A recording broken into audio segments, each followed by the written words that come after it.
মৌলানা মুহাম্মদ ওয়ালা মৌলানা। তবে ধর্মেরা খ্রিস্টানেরা কি বলে যে সারা বিশ্বে যে বইটা বেশি ছাপানো হয় সেটা হলো মুসলমানদের আল কোরআন, সেটা হলো মুসলমানদের আল কোরআন।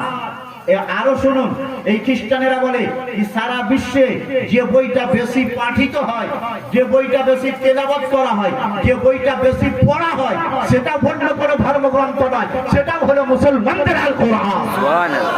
আরো শুনবেন, বলছে সারা বিশ্বের লোকেরা নিজেদের বাড়িতে বরকতের জন্য যে কিতাবটা রাখে সেই কিতাবটাও হলো মুসলমানদের আল কোরআন। আজকে কোরআনের প্রশংসা করতে বেধর্মীরা বাধ্য হয়েছে। তারা কি খুশি মনে করেছে?